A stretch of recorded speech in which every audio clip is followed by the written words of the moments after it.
Well, good evening, good evening, good evening, good evening, ladies and gentlemen. WeatherBrains episode 918 for Monday, the 21st of August, 2023. Got the heat dome going on here. Yes, indeed. Hot. Hey, this is the pre-show. If you're looking for the actual show content, move the slider over about, 10 minutes. And you'll get the actual content here. But this is the pre-show. This is a marvelous part of the program where we do three things. We share boring personal stories, humorous anecdotes, and from time to time, we say really outrageous things. We like to get the outrageous stuff in before we hit the TV. We hit the TV stuff at the top of the hour. The recorded podcast begins at the top of the hour. This is where the good stuff happens. So hopefully you've had a good week. And again, we are on the regular schedule for the rest of the year, right on through Christmas week. We'll do a couple of shows before Christmas, but my days off have faded. In fact, I've been working weekends for a while. I cannot recall the last time I had a weekend off, which is fine. I am not complaining. But we are very, very, very, very, very short-staffed. What's funny, years ago, not that long ago, we'd have an opening here. We would have 100 applicants. And now very few people want to do traditional broadcast meteorology, and that it's just not relevant to them. They would much rather be influencers, which is fine. Everything changes. But we have to be able to pivot. And as we pivot, we have to make this an attractive opportunity for young college graduates that want to communicate weather. And the one thing about it, communicating weather, it's communicating weather. Doesn't matter if you're doing it on traditional television, radio, talk, gram, tweeter, Xer, basebag. Communication is communication. I think that's important to maintain that consistency. We got Bill Murray, who is chowing down on Indian food. So, I actually went to an Indian restaurant last Wednesday night. In Birmingham? Yes. One, can you say? The coach that has been with me for years and years and years at the gym across the street, Blake, he is moving on from the gym, and this was his going away party. And one of the folks in my group, they actually, his brother owns an Indian food restaurant, an Indian restaurant here. And I can't think of it's right off Lorna Road. Yeah, it's Silvercorn. Yes, Yeah, that's it. That's a good one. It's closed tonight, so we're having barwachi. So, and I didn't know what any of that stuff was, but it was good. It was, spicy, but you expect that. I mean, listen, this is a lentil dish right here. It was not. I had great fear. I was trembling when I walked in there. Because let me take me, restaurant 20 years ago. I would rather have a Hunt Brothers pizza than anything else. Take me to a gas station. But it was a pleasant experience. So, but yeah, next time you go in there, you tell PK is my gym buddy, and his brother owns it, and I think he's HK, he's a something K. But PK works down. He works down at BioChrist. He's a chemist, develops vaccines and stuff. But anyway, so I have actually had Indian food within the last week, and do you remember what you got? I have no idea. I can't tell you. I couldn't. I don't know. But PK came through the line and kind of explained what was there, and they had like a buffet setup for us because we had like 50 people in there, and he kind of explained, what's really spicy, what's not that spicy, what he thought I would like, and it worked out well. It was very good. It was a chicken dish that was really good. And tikka masala probably. So anyway, yeah, I welcome COVID, to what? I got COVID, so I'm trying to eat lots of spicy food. I can keep knocking it out of my system. Well, how did that happen? Flying on 4 airplanes last week. Well, now have you been vaccinated and boosted? And Yeah, I have everything So- they'll let you have except for whatever the next one is. And as soon as it comes out, I'm gonna take it too. So oxygen levels are fine. No, the complicating factor is that the air conditioner in the house went out. hey, It's not going to be yeah. fixed till Wednesday. So you're in a sweat box.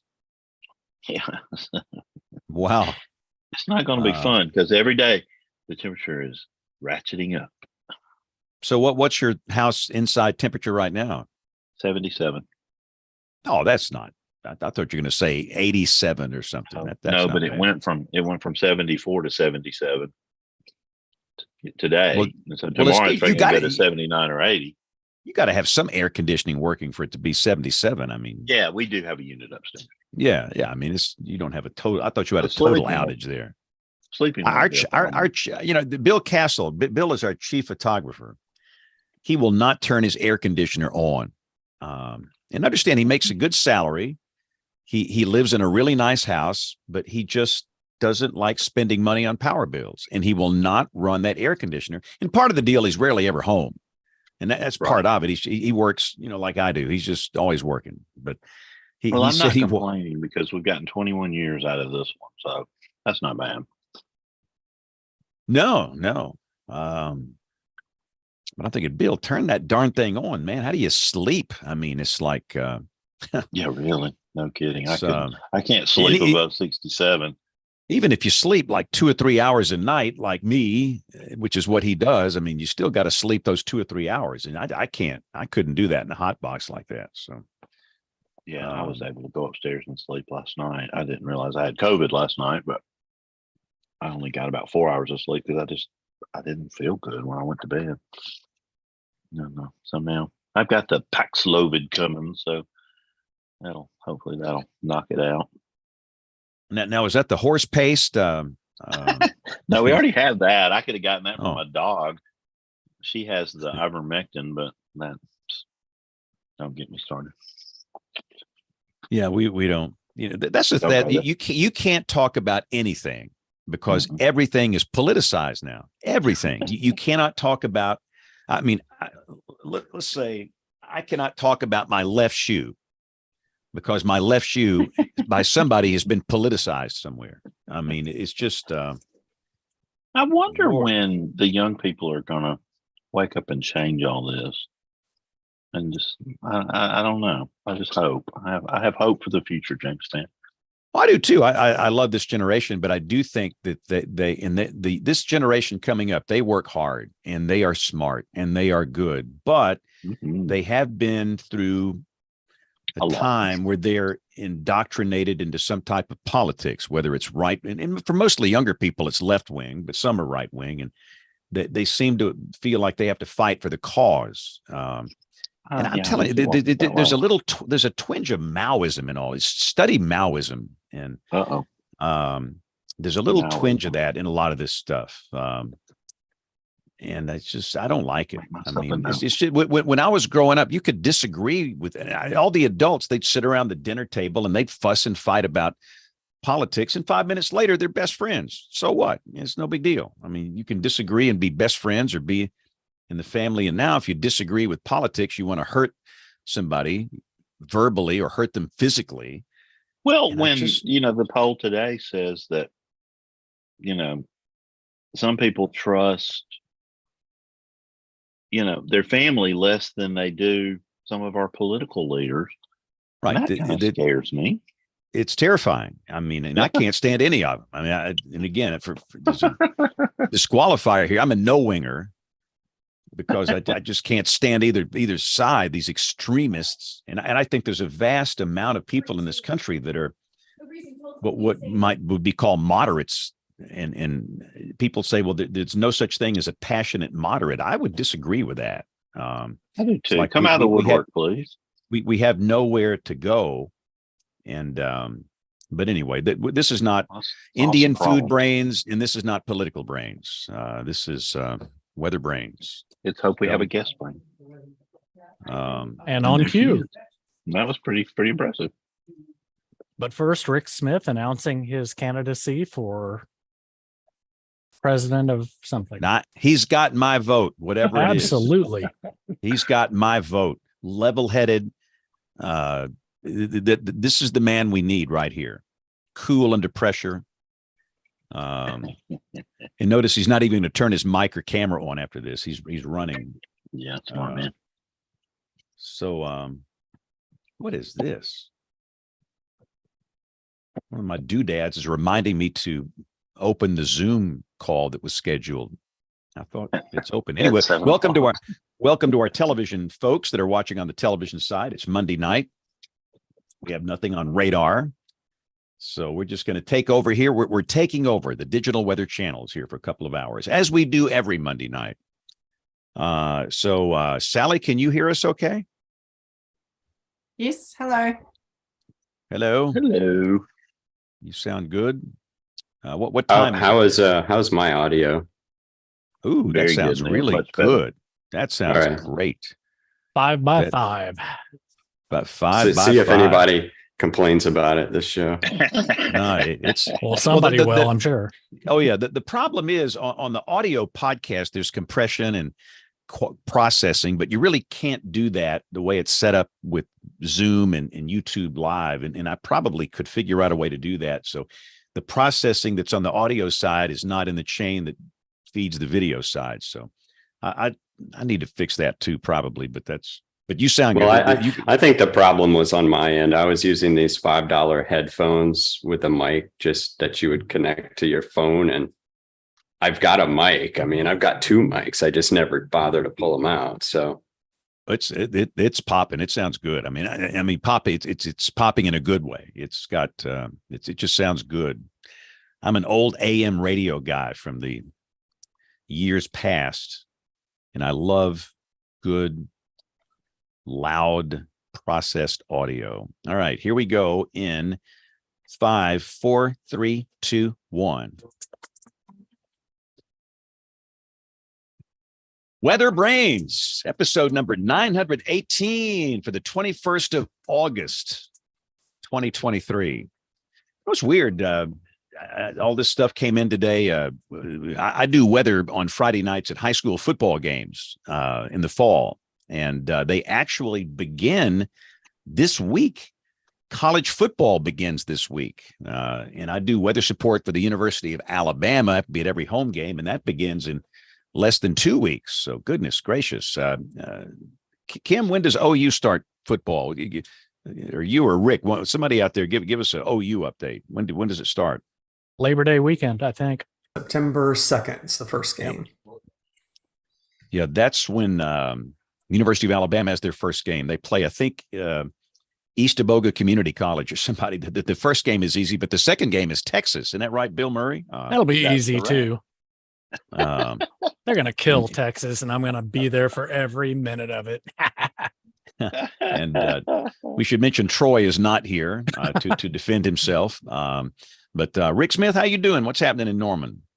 We're baking. It's just how bad is it? We didn't break a record today. This is the first. Oklahoma City has set record highs the past 2 days. Today we only got to 104. The record was 105. So dang it. But no, it's the heat is here, and don't have as bad as James A does over in the east with 83, 84 dew points I saw over there. But yeah, we're in the middle of a string of 100+ degree days, and I don't know, maybe some hope out there in the extended, but it's all about the heat right now. So James A, are you okay? So far, the AC is running its marathon, but hanging in there. Miami, the Mesonet people QA'd the data from Miami, Oklahoma, and that's their all-time record heat index this afternoon, 126.19 degrees Fahrenheit. So that beats Pauls Valley, who set the Mesonet record only, a month and a half ago with 126.0. So yeah, that's what we've got going on. Oof. Kim, how are you surviving? I mean, better than Miami. My gosh. It's 7 o'clock and it's still 96 over 82 in Miami. That's absurd. It hasn't been nice here by any stretch of the imagination, but fortunately, the National Weather Center is a huge freezer. So I've been pretty good. I go to work, I wrap myself in a blanket, and then I tenderly walk outside, and then I'm just blasted. And the heat kind of feels nice for that first like 15, 20 seconds, after you get out of the ice box. And then you realize that you might die if you stay out until you have to touch your steering wheel. Oh my gosh, yeah, the steering wheel. Oh my, I didn't know if I could drive for a while. It was bad. Ouch. Ouch.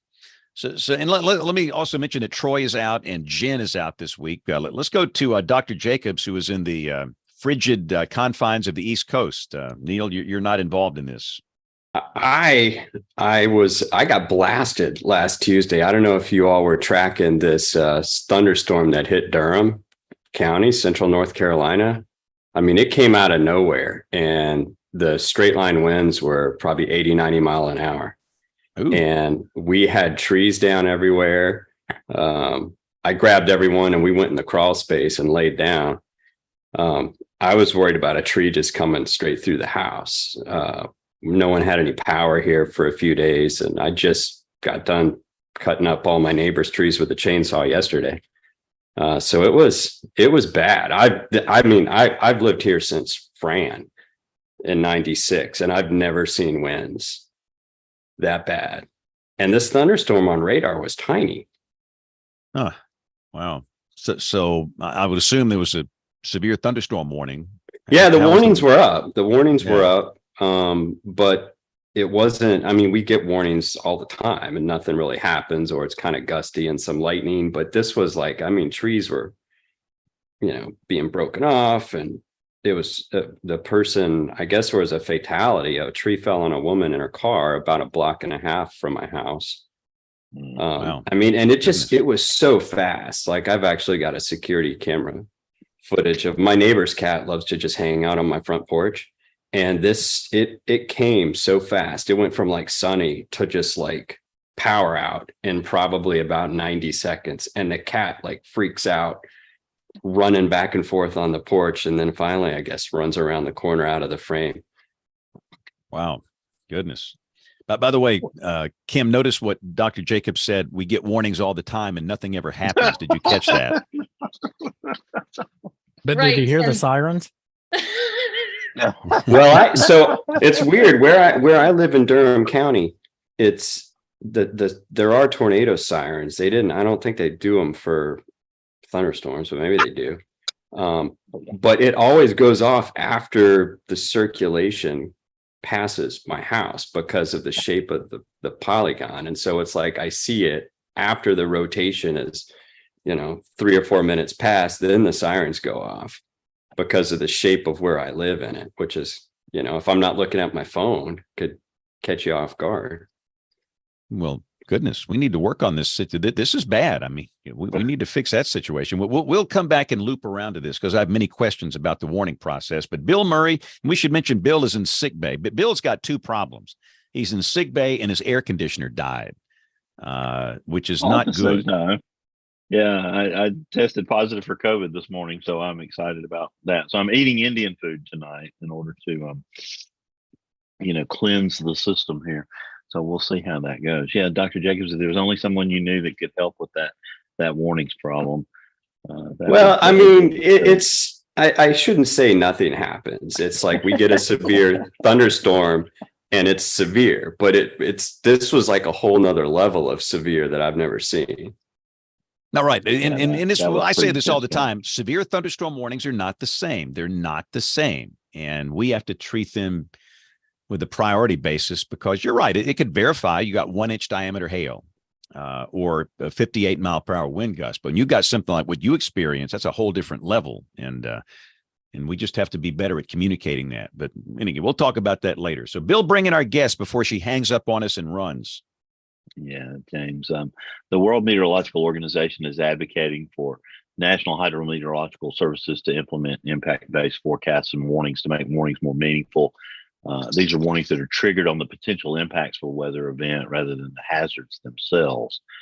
However, research, is really not very deep yet on investigating the effectiveness of type warnings. We're going to talk about that tonight.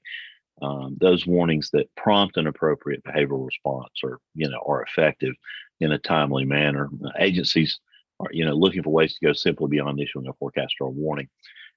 As we move toward the UN's initiative of early warnings for all targeted in 2027. Tonight's guest, WeatherBrains, a social scientist, senior hazard and risk management researcher at GNS Science in New Zealand. She is coming to us from there, here tonight and there tomorrow. Dr. Sally Potter, welcome to the WeatherBrains. Thank you very much, and it's an honor to be here. Well, the honor is ours. I've been so excited about this show for several weeks, and I'm glad that we got it worked out. We appreciate you taking time out of your busy schedule. You're all the way on the other side of the world. What time is it there, New Zealand? Yes, that's right. So it's lunchtime, 12:10, just after noon at the moment. And so I'm hearing about all this heat that you guys are having, and I did my calculation at 17 degrees here Celsius, which is 63 Fahrenheit.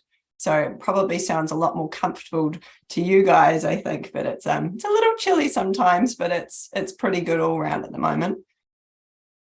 Yeah, it's 77 in the house right now. I think tomorrow it'll be 80, and then probably by Wednesday, by the time they install the new system, it'll be about 84. So it's going to get interesting around here between now and then. But we're excited to have you on the podcast tonight. Tell us a little bit about yourself at first here, your background and your educational and work career so far. Sure. Okay. So my background's actually stemming from geology. So a little bit different probably to your usual guests, I would say, but it's I did my degree in geology and then honors in volcanology. And then my PhD was technically in emergency management. But my topic was a bit of a hybrid between volcanology and social science. And that's where I started really getting into the communication of warnings. So my topic of my PhD was looking at how much volcanic unrest one of our supervolcanoes, Topol volcano, has had in the past, so that when it starts to have earthquakes again and unrest sort of signals, then we know when we should be raising the volcanic alert level and warning people basically that it's at a higher level of unrest. And so I did this historical catalogue by going through old newspapers and things like that. I made a new index, volcanic unrest index, so we can quantify what the level of unrest is across multiple parameters. And then I reviewed New Zealand's volcanic alert level system. So it's a number category type of system to show whether it's in no unrest, minor, moderate unrest, heightened, and then into the eruption levels. So in doing that, it was a good crash course in social science and methodologies, and really started bringing in the people side of things and understanding what the different users might need. So following that, I did a postdoc with New Zealand's Met Service on impact-based warnings. So that's really where I started learning more about the weather world and getting a lot more involved in the World Meteorological Organization type activities and really translating across in between the different perils our understanding about best practice in communicating warnings. So yeah, as well as that, I actually work at GNS Science, which is the rough equivalent to USGS, US Geological Survey. So that's the mainly government-funded type of agency that gives the science advice for geological hazards in New Zealand. Now, New Zealand's relatively small. We've got about 5 million people. And so we tend to have to work across hazards, and you get to know the hazard community in New Zealand, the scientists really well, and emergency managers, which is, I think, a good thing.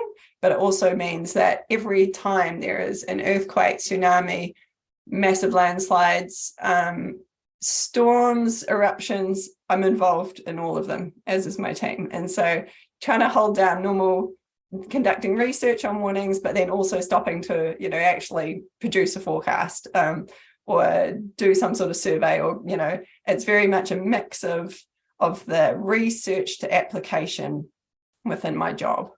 So I have been at GNS Science pretty much my whole working career. I became a remote worker a couple of years ago during all the COVID lockdowns and things, moved up to a city called Tauranga in the North Island, where I'm co-located with emergency management of a regional group here.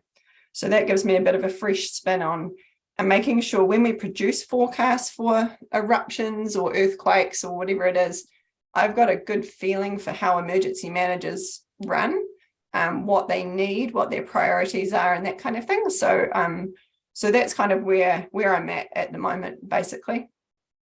So you mentioned some of the hazards that people face in New Zealand. Obviously, volcanoes and earthquakes can be very devastating. What about, you mentioned tsunamis? What other weather hazards are front and center for you?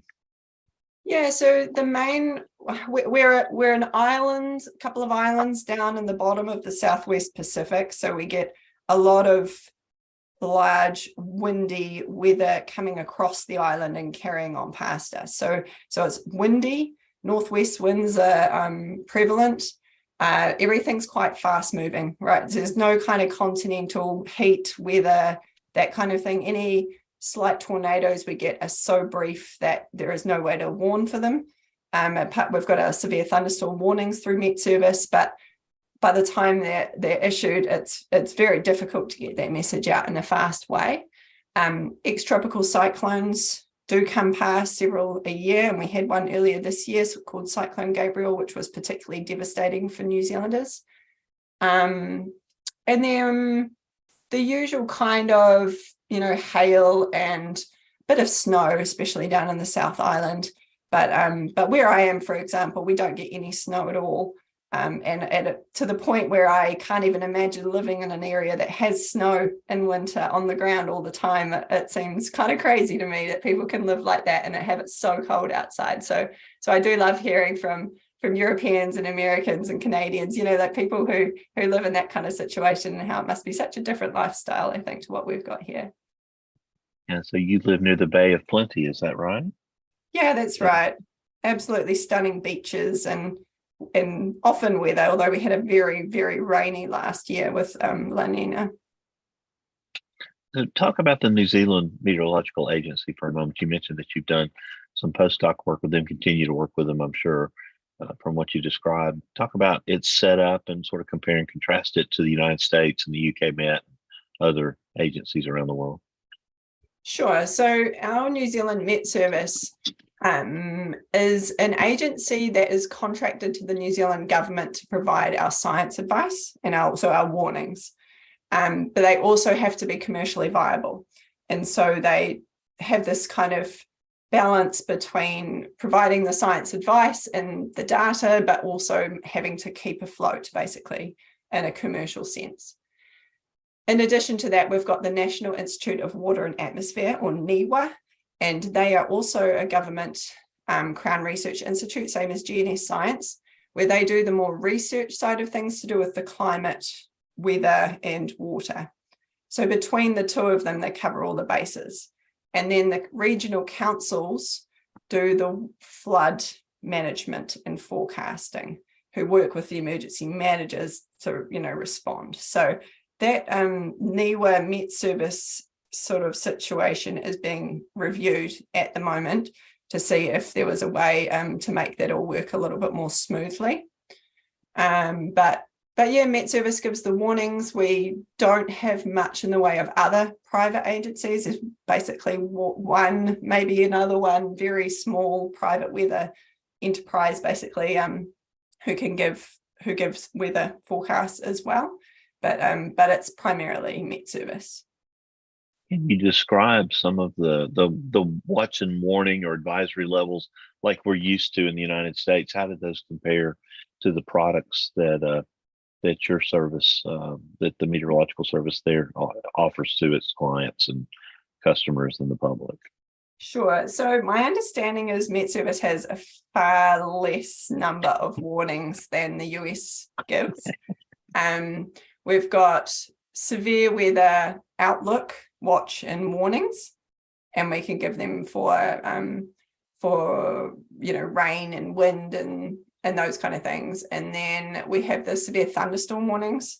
So those are where you actually can see that it's happening, and it can show the track of where the severe thunderstorm cell might be going. And then we've got marine and snow forecasts as well.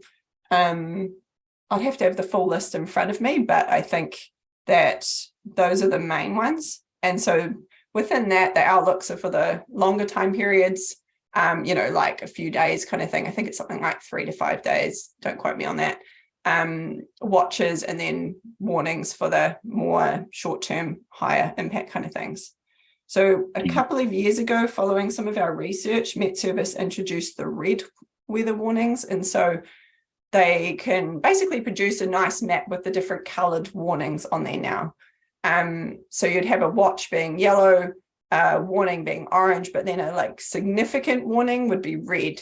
So they try not to use them too often. It's really only when significant impacts are expected to occur. And those thresholds to trigger those are a little bit more fluid. So as an example, earlier this year, we had Cyclone Gabriel come past Auckland City in February. And at that time, only 2 weeks earlier, there had been significant flooding in Auckland already from a different storm. And so people had their debris out on the road ready for collection from the flooding impacts that had just occurred. And the council was going around picking it up. And the catchment was soaked. And so they knew that this storm was going to cause more impacts because of that kind of, that context that it was in. And so they issued a red warning for that one.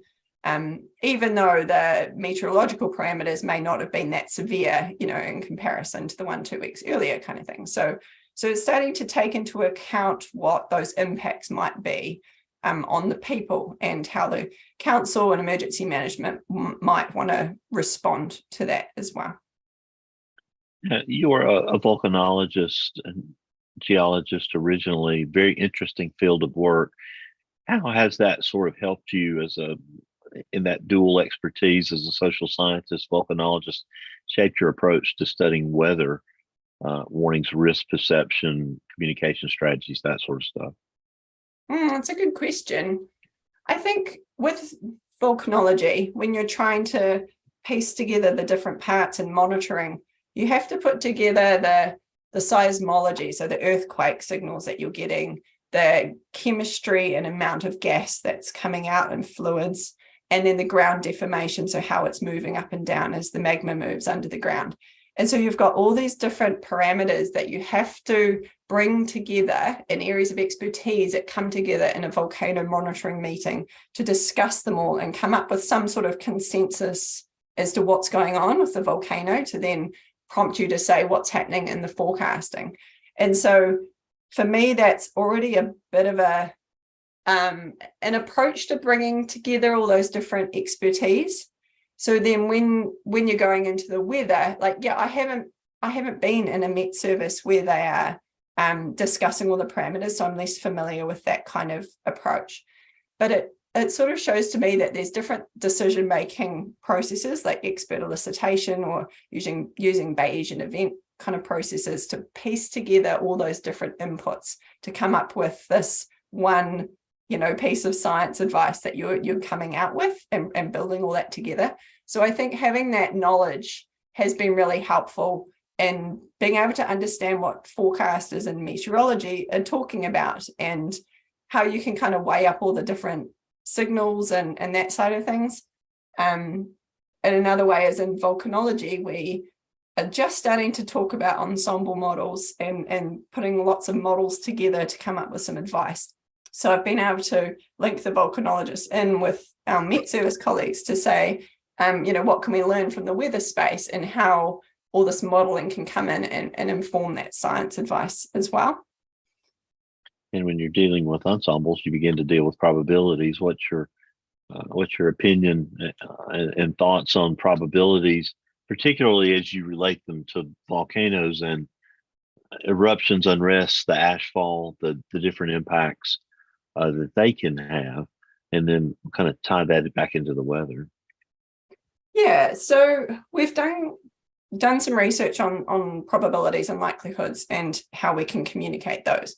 So this stemmed actually from the earthquakes that we had in New Zealand in Canterbury, Christchurch City in 2010 and 2011.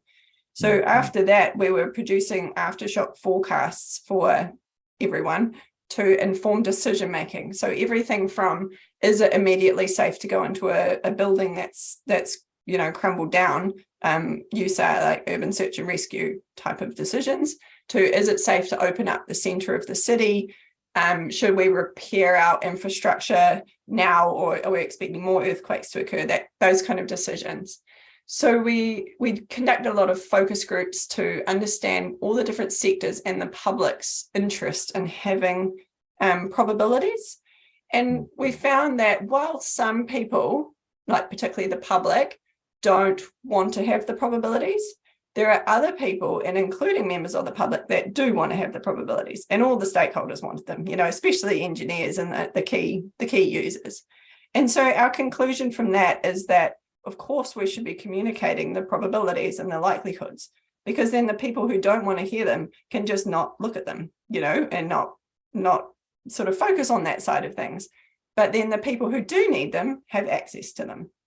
So we can communicate them in a whole bunch of different ways. You can have everything from tables with numbers, for the key users and the quantitative people, to graphs that, as long as they slope down, because it shows that it's going to improve over time, that can be a key thing.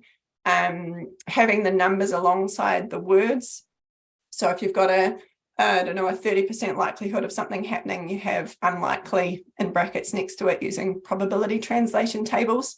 So we use that then in GNS science, and when we're communicating our forecasts. So we might say there's a say 30% chance of a certain size earthquake occurring within the next week or month, and then you'd have that unlikely in brackets there. And then we'd link it to a probability translation table to show people what we're talking about for all the different probabilities and the names. So there's a lot of psychological research on this, but there's also still a lot to go to understand in different contexts, is this still correct? Like it might be that a 30% chance is unlikely when there's a favorable outcome, like you're going to win lotto or something. But if it's, that there's going to be a devastating earthquake or a devastating storm in your area, then people might start to say, is unlikely the right term here? Or, should it be framed in a different way? So there's certainly still a lot of work that needs to go on in that area, but but there's a lot out there as well that I think just needs to be recognized and used as we go forward in communicating weather and other hazards. Sometimes you're dealing with really small probabilities, particularly when it comes to earthquakes and eruptions and things like that. What do you think happens there when someone sees a probability that's maybe less than 0.5% or something like that? How do we help them interpret that? Yeah, we've definitely been grappling with that. So for Taupo supervolcano, we had unrest last year and into this year. So it was basically my PhD come to life. And we determined that it was having unrest. And so we needed to communicate, especially with the government, what the probability was of a massive supervolcano eruption, but that is extremely unlikely to occur. And so it was a way of how do we frame that alongside the much higher probabilities that the unrest is just going to die down again and nothing's going to happen. So what we did is make a scenario table of 6 different scenarios that could occur from a state of minor unrest, either going down, staying the same, increasing, going into a minor eruption, moderate eruption, and very large eruption, right? So it's also that basically we can show that this very large eruption could occur, but it's extremely unlikely. So we had the probabilities in there. And then you make sure you include the description of what the hazard and the impacts would be for that very low probability but high impact event. And then people can make their decisions on what they want to do based on that. But in the context that it's the much less likely scenario than all the other ones. So we've tried different ways, like a graphical approach to show the different ranges of uncertainty as well on those probabilities for the different scenarios. And basically we're doing the evaluation now of how we can improve for next time to do that. Now, one of our super listeners, Steve Holmes, sent a couple of questions in late this afternoon. He was very excited that you were going to be on. And he mentioned the big earthquake in Christchurch in 2011. He wanted to know how complacency has set back in. Has it? Is it a problem? How long does it take? And what are some of the emotional challenges of recovery from a quake versus a storm like a tornado or a hurricane? It's an interesting thought. I suspect with earthquakes that the aftershock sequence goes for so long that it's very hard to recover, because people who have had a damaged house don't know if they can fix it yet. They have to, because another earthquake's going to occur, right? And as part of the aftershock sequence, or they've got all this liquefaction like silt on their lawn that they can't. What's the point of fixing it? Because it's just going to come back again next time, So you've got such a long tail. Like aftershocks are still occurring from that earthquake, and we are 12 years later. And that's expected, and it's normal for a large earthquake like that. But it just makes it a very difficult environment to continue to function and get on with life when you're seeing buildings all around you being torn down, years later, and all these empty lots in the middle of your city. But they're rebuilding, and it sounds like it's really getting on down there, and it's got this new life and all this kind of thing. And I think one of the main things there was the community spirit helped them get through, and working with each other to kind of recover, I guess, and be more resilient.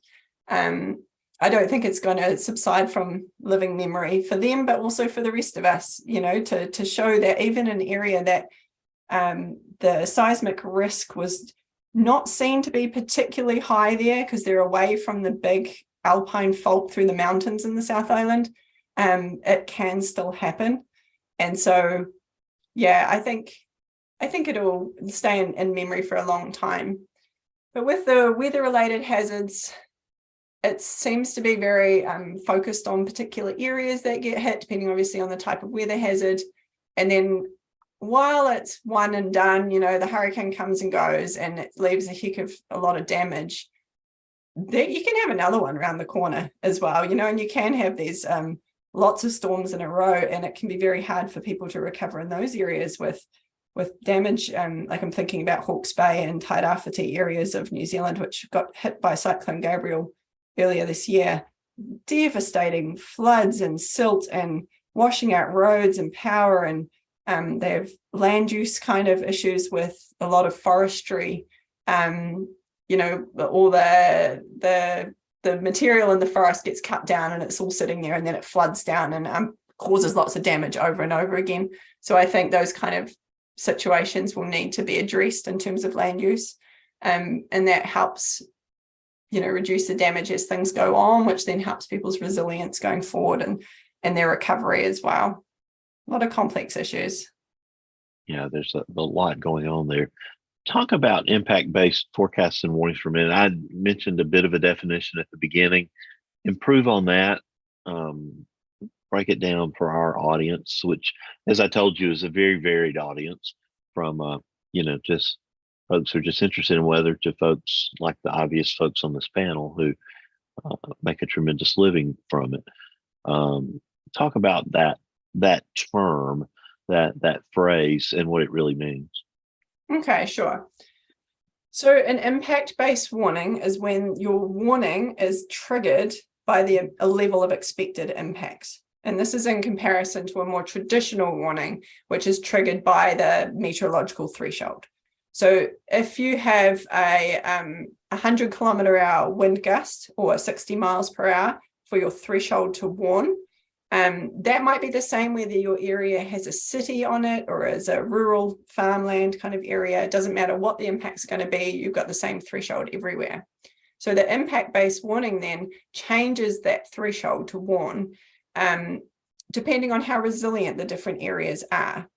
So in New Zealand, Wellington, which is a very windy city, our capital city, the threshold to warn for wind gusts is now 120 km/h, Whereas Auckland City, further north, which doesn't get so much wind, still has a 100-kilometre-hour threshold. So that difference shows the resilience of Wellington, of its people and its trees and its infrastructure, so that it doesn't get the damage that Auckland does at 100 kilometres per hour.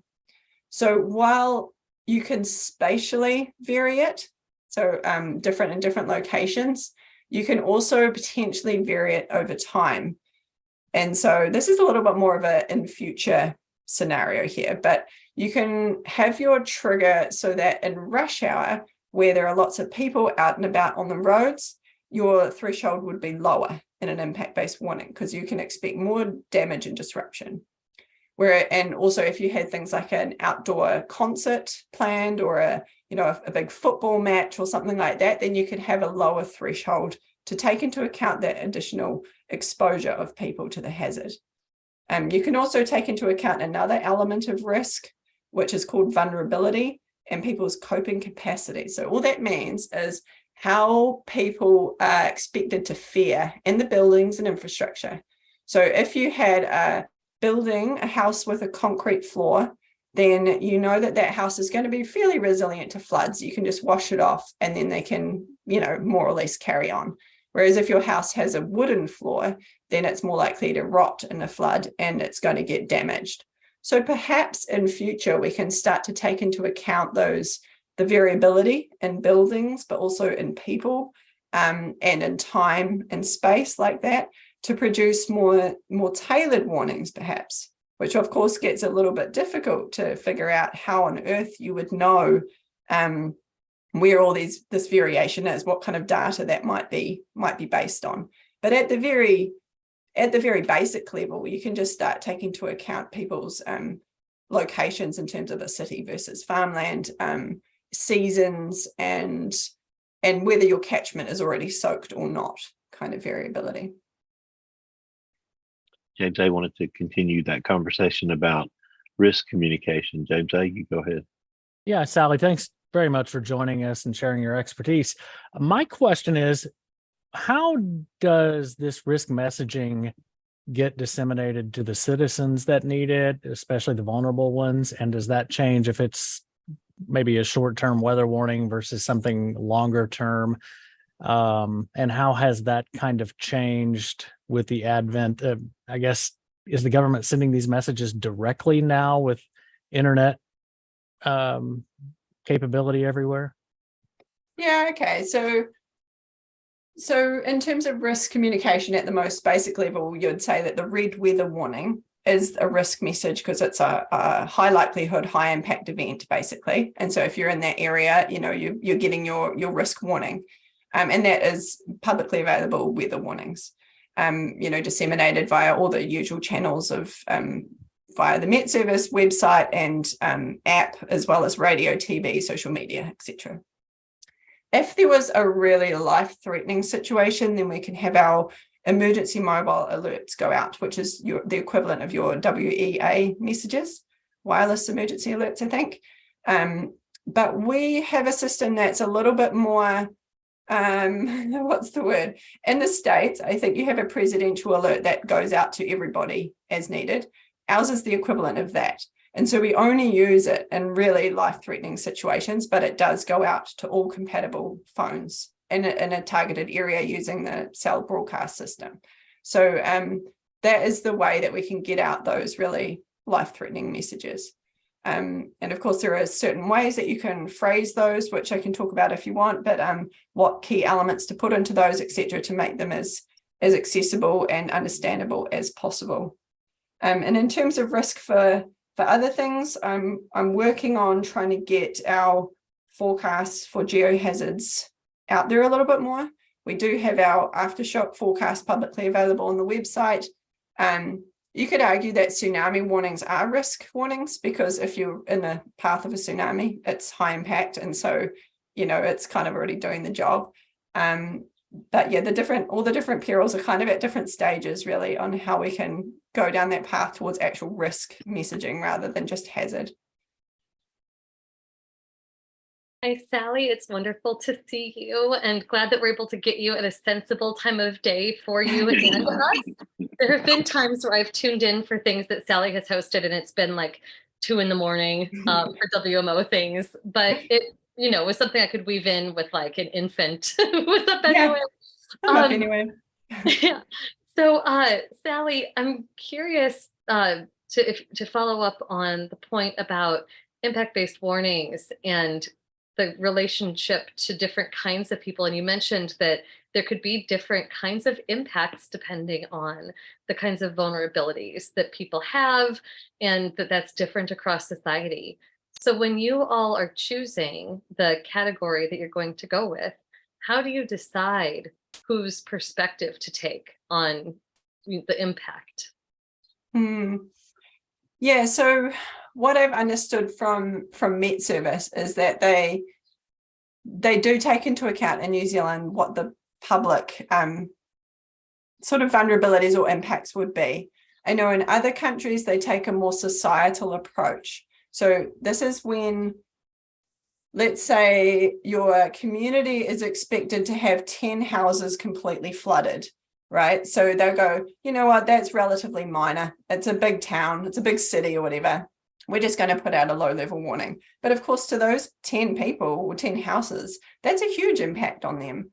And so in New Zealand, we would probably more have that as a higher level warning, basically to empower those people to be able to act.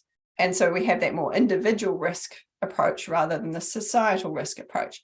I don't know if there's a right or wrong kind of answer for that. It just needs to be consciously determined so that it's not just by accident or you're not thinking about it. You just need to have that arrangement in place so that your warning is either for emergency managers or kind of the council regional level, or if it's more at an individual kind of level. I think the individual vulnerability information is not known yet in New Zealand. It's obviously that's a huge task to do that kind of thing. There are different ways you can go about doing it, from user-defined preferences, like you could have an opt-in kind of program where people put in their preferences. We don't have that at the moment. You could use artificial intelligence and digital footprints to get that, which I can talk about a little bit more. Or you can use the more community group kind of level, and say, as a group of boaties or farmers or horticultural sector, what are your preferences and your vulnerabilities, and understand it at that level, which is potentially what you guys are doing a little bit more in the US maybe. Yeah, and this has been a really interesting tension as we've tried to evolve our system. And there have been conversations about, well, can't we do the impact-based systems that we see in some of these crown countries? And the conversation does end up with the diversity of users, purposes, geographies. We just have a very large country with an enormously varying set of those combinations. And so grappling with it and being very clear about and articulating what that means is quite a challenge. So it's something I really appreciate understanding from you, that there's several ways to execute something like that, and you just need to be clear. And I think I completely agree with that. As long as you just are clear about what system you're looking at, it's just important too for us to do that, to make sure that people who maybe aren't explicitly considered in that system understand that they need to translate that still to their context. And even if it looks green, maybe if you're in a different kind of context, you need to think about what this could mean for you. So I'll pass the baton over to Neil. Yeah, I got a quick question. So it's just doing like regular warnings with binary event, no event. It's pretty easy to calculate a false alarm ratio. And I'm wondering, like, for something like an impact-based warning, you have at least one additional variable, probably more potentially confounding variables. How do you calculate a FAR, and or do you even? And if you do, how do you normalize it across different regions with different types of exposures? Yeah, verification of impact-based warnings is one of the biggest challenges with that kind of system. So for example, when you do a traditional warning and you say it's going to have, whatever, a windstorm and it's going to have 100-kilometer-hour wind gusts, and then you get it or you're not, so it's a lot more black and white. But if you're saying it's a storm that's going to create a certain amount of impacts, and then people are like, oh, okay, I'll go and mitigate this, and I'll go and tie down my trampoline, and I'll make sure I'm not, I don't know, hanging out under a tree or whatever. And so then those impacts don't occur. And so then suddenly your warning looks like it potentially hasn't worked because those impacts didn't occur. So you need to come up with new options on how to verify them. Some of the options that I've heard of, you actually use what people's actions are to verify. So if people take actions, then you say, yep, successful warning. Or you can come up with the meteorological thresholds that kind of correlate to the impacts, and then still use the meteorological thresholds for that. Or have set impacts on structures that can't be moved or saved at all, like it might be a particular building. And then if that's impacted in a certain way, then you can say again, your warning was successful or not. So it's starting to come up with these new ideas, basically, on how you can verify those warnings and evaluate your warning system, basically. But it certainly has its challenges, and it requires a lot of post-event surveys and data gathering about impacts to fulfill those criteria. So, I mean, Kim probably is expecting me to ask this question because we've had this discussion a lot over the last year or two. So if you're in a situation where you're verifying against the response action, and does that incentivize the people issuing these watches and warnings to take more coercive measures? And could that potentially backfire? Yeah, I don't know. Would that be a good thing for them to take more actions? I don't know. It depends on the situation, doesn't it, and how severe it is. But yeah, I think it just is going to come down to a big conversation with your key users and what actions they're likely to take, and what information they need, basically, and try and fulfill that as best as we can.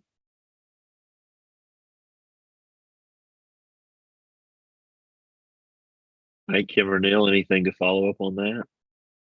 I'll follow up really quickly to add a little bit of context to where Neil is coming from with this point. It's an interesting thing to think about. What is the behavioral objective, and how do you define it? So Sally, you mentioned that one of the possible verification methodologies is, people took actions. Great. So if that's your verification method, we all know that in even the physical science realm, you game the system. Forecasters who are really good at their jobs are going to do the things that they need to do to get really good skill scores, and and to verify. So they develop a number of different kinds of strategies to meet the system. So if the goal is to incite response, then that's where my concern can sometimes come in, because that can be at odds with informed decision making. And this is where, Sally, you mentioned earlier that phrase, informed decision making. I'm curious if you can expand on that, because this is a conversation that's also actively happening in our weather service.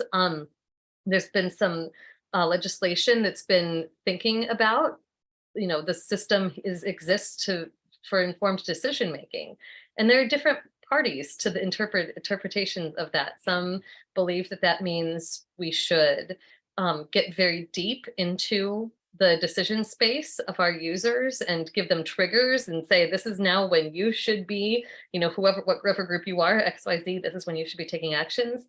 And others who say, well, as long as, you can take a step back from that and you can focus on providing the meteorology, but as long as you know that the information was received, understood, and people knew what they could do about it, even if they couldn't ultimately take an action, there's sort of a line there. We don't control the resources people have to take an action or not.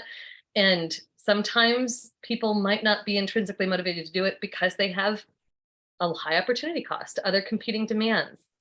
To you, what does informed decision-making mean in the context of behavior? Yeah, thanks, Kim. That's a really hot topic and a complex one, I think. And And there's a lot of work in this space in the geohazards.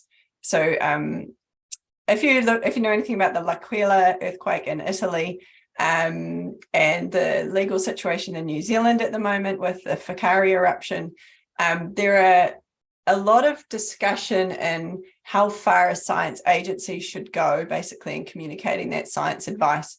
And it really comes down to how clear is it in the legislation, because if you have a very clear mandate that you just provide the science advice and then it's up to other people to respond to that, then that's what you do. You know, you don't need to go much further. You need to know the user needs, you need to know why they use it and how they use it, so that you can communicate it in the best format, in the best time, using the best parameters. So I'm trying to think of a weather example, but in an earthquake example, you need to know if people want to use PGA, like peak ground acceleration, or MMI, which is the shaking intensity, or the magnitude, and there are so many different metrics and things in seismicity. So if you go ahead and just give everything out in MMI, the engineers are kind of like, well, we need it in PGA. So you have to know what their needs are in order to communicate it adequately. But that doesn't mean that you are making any kind of decisions for them, or even telling them where their trigger threshold should be. You're just communicating it in the most effective way.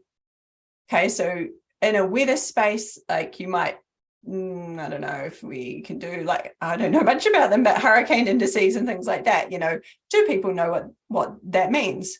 And so if they don't, then what can you do about that? And is there a different way? Do you instead talk about wind speed instead of using a hurricane number? Do you talk about the impacts instead of the wind speed? You know, what kind of information are you providing, when and how and to whom, so that it informs their decision making? But again, it's not making the decision for them or setting their thresholds.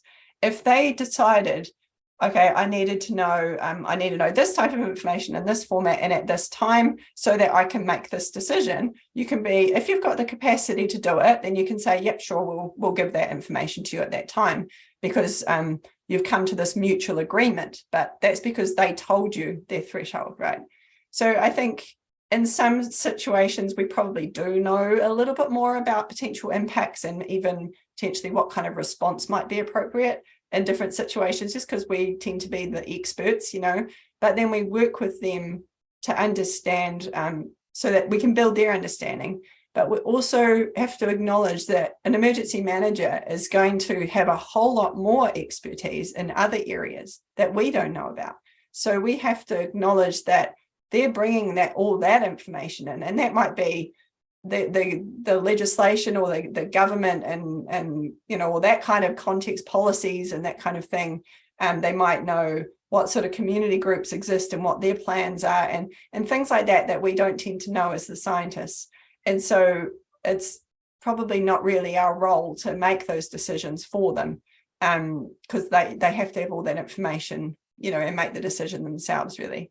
So there's a lot of movement, really, to try and make sure that that boundary is particularly clear in providing that science advice, but providing it in the most effective, and the content and the things, like whether it's risk or whether it's hazard, that kind of thing.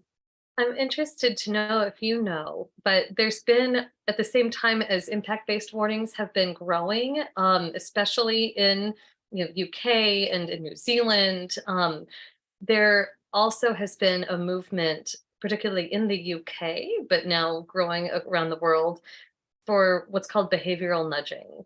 And so that is very much this idea that there is a particular kind of action that you want people to take, or a certain kind of behavior you want to promote. This, this idea was formed with a lot of health campaigns. That's the way that this was sort of formed. We want to cessate smoking. We want to, help reduce STI transmissions and so on. And in our space, it has been conceptualized to promote protective action decision making. Have you seen these two things interact? This philosophy of nudging and the impact-based warning systems, and this idea of informed decision making? Is that something that's pushing that line a little bit, the popularization of nudge? Yeah, I've seen this when I was in the UK Met Office earlier this year in a workshop. I think it's really interesting to see these sort of psychology approaches to nudging, but to be honest, it goes against everything I have learned so far in my career, where we aren't meant to be telling people what to do. And so for me, it's I'm more of the impartial science advice type of person, and that it's somebody else's idea. That, you know, if an emergency manager wants to use behavioral nudging and basically marketing approaches to convince someone to do something, then sure, if they think that's appropriate. I'm kind of like, I like to trust people a little bit that they're going to make their own decisions that's the best in their particular context, and that people, as long as they're completely comfortable and aware of what the threat is on them, then they should be able to make that decision themselves. So our role then is to make sure they have that threat information in an appropriate way. And as we've done the best we can to make them understand what that threat is, and then leave it to them to understand if they personally are going to be need to take action or not. You know, and it might be because they live in a very strong house and they're not in a flood zone, then potentially they don't need to, I don't know, like raise their stuff off the floor, you know, and just trust them and empower people a little bit more. I know that that's more of a nuisance case type situation rather than devastating flooding, and they definitely, you know, absolutely have to evacuate, or tornadoes, or, you know, things like that will probably have a bit of a different context. But in those situations, the threat is also probably 100% clear that it is a devastating potentially event and they do need to act. But then I would sort of say that that's the role of the emergency managers to then have that kind of messaging approach, I think. I really appreciate you sharing all of that. That is very much the philosophy I personally also carry. And I'm very sensitive to places where our meteorological services really try to insert this idea of command and control over populations and don't trust people to make their own decisions. We know that people are prone to different kinds of heuristics and biases, but that doesn't mean that in situations of risk and uncertainty, they can't make decisions that are informed by their context, that are better than what we would advise for them. So I very much appreciate you walking us through that. And with that, I'm going to pass you along to Oklahoma James. Along this nudging question, how do you do behavioral nudging when, say, it's a severe thunderstorm warning and you've got the people that are in a polygon, I'm kind of being US centric here, are in just such widely varied circumstances and levels of vulnerability and ability to perceive the nudge? How do you make that nudge effective? And that's just kind of a question for the whole panel, because this seems to be an extraordinarily complex endeavor. Yeah, my initial reaction there would be a lot of it's going to come down to the prior education that people have. You know, if they are aware of what that a particular storm like that is going to do on them, then I would hope that their threat perception, all it needs then is you guys to say, right, it's coming, you know, this threat it's this magnitude and it's coming in this location, and then they can make that decision. That's the ideal world. You know, they already know what to do and how to do it, and it's affordable and easy to do and all that kind of thing.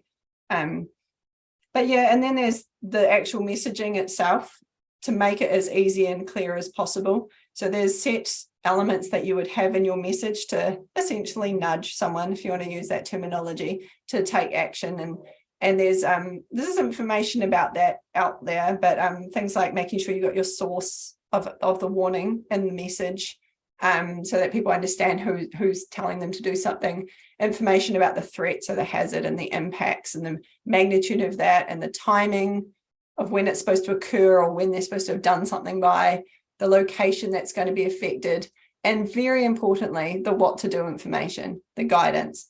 And that has to be well thought out in advance, what's affordable for people to do and useful and seen to be actually effective in reducing their risk and all that kind of thing. So, and then the link to further information. And hopefully I haven't forgotten one of the elements there, but if you can create an effective short warning message like that, then it should prompt people to at least go and search for more information to see how's it going to affect them and what can they do. And obviously do it via multiple channels and in consistent messages with emergency management and all that kind of thing. This seems to be very close to, and as I'm going to make fun of my own industry here, because why not? The rest of us will do anyway.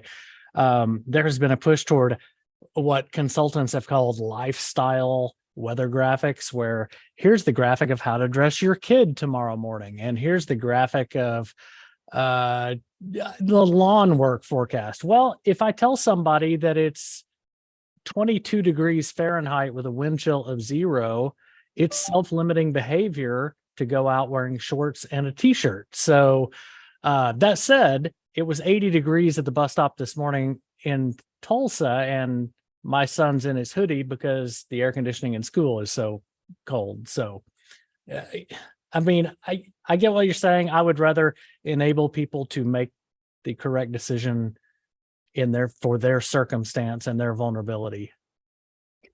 Yeah, I think we've got the same sort of thing at Met Service here. They make these little t-shirt icon things, and it's like how many layers. And I've talked to them about it before, and they always tease me about it because I say I hate them. I'm like, I can decide how many layers I want to wear based on the forecast, right?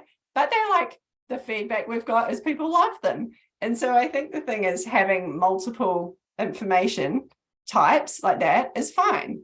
Do it, but perhaps don't trigger your warning based on that kind of thing, or explore it more. I don't know. I might change my mind in a couple of years or at some point when I've really delved into it a little bit more. So basically those are, instead of impact-based warnings, it's action-based warnings going even further down the spectrum. Worth exploring, but I can only see red flags with that kind of thing. But yeah, if it's just kind of an additional piece of information, why not? So Sally, you mentioned something in there where you were talking about, as long as you get people to look, they can probably figure things out. And it made me wonder what you've been thinking as we've watched the Maui fire situation unfold. And I'm seeing you're nodding. Have you followed that enough to know that there were sirens on the island, but they weren't sounded? I did see that, yeah. And the reasoning was the emergency manager, the person who was sort of given emergency management duties, wasn't necessarily professionally trained in it, but that person was afraid that people would run up the mountain toward the fire because the sirens are for tsunamis. What is your interpretation of that? And if there are people who are listening who are emergency managers who have very coarse dissemination systems. I mean, a lot of our dissemination systems are not very specific. And, sometimes they have a common message they're attached to, but maybe not always could that be the only thing we use them for. We could adapt them for other purposes. I mean, what we call tornado sirens now, Neil called a tornado siren earlier, we just adapted from the Cold War. Those were air raid sirens, all of them. So we can co-opt these systems for other purposes. I'm curious what you think about that situation in Maui. And did you agree with that kind of judgment? Or do you favor a thought in a hypothetical world where perhaps people could have fared better if the sirens had gone off and they at least went outside? Yeah, I think it highlights really one of the difficulties with using sirens. Sirens are like tone-only kind of sirens that just make a noise. Very ambiguous as to what they're actually meaning. And same sort of thing here, actually. I remember during, what was it? Probably the Kaikoura earthquake in 2016 when I lived in Wellington. There was a big earthquake and our local council activated the siren. Now, the siren was designed and built for flood warnings in the valley, but everyone kind of figured out that it meant tsunami was coming, and it was a very eerie feeling standing I lived on a hill, and it was a pretty foggy night, and just hearing that siren reverberating around the valley, and that did prompt my sister-in-law to evacuate her house with her children in the middle of the night, come up to our house. So they can be effective, but in a place where the sirens are commonly used for tsunami, I can understand that would have been a very difficult decision to make. And yeah, so I think basically we try and move away from tone-only sirens in New Zealand to either have voice recorded message. So it's a lot more like, people hear a siren and if it's unfamiliar, because you don't get tsunamis very often, then people are like, well, something's happening. I'm alerted, but I don't know what to do. I don't know, it means nothing really, except for that alerting sort of phase. So that's why things like the wireless emergency alerts and other messages like that are a lot more useful because they've actually got instructions on them and a little bit more information. But yeah, terrible situation to be in for sure. I was amazed watching the coverage from California yesterday at some good outcomes coming. And I think because they're so familiar with atmospheric rivers, that the hurricane was bringing a set of threats that were kind of similar, at least until the earthquake, the 5.1 earthquake came about 2:30 in the afternoon. But the on-camera meteorologists, the reporters in the field would comment, hey, the traffic is on this interstate is way less than it would be, at this time on a Sunday night. So maybe the people were listening. The people were lined up to get, sandbags early in some of the communities like Rancho Cucamonga. So, something was working there for sure. And it seems like even though there's been tremendous impacts, obviously, maybe, what did you say, Kim? The action-based warning, or you, Dr. Potter, you said action-based warnings, must be working to some degree.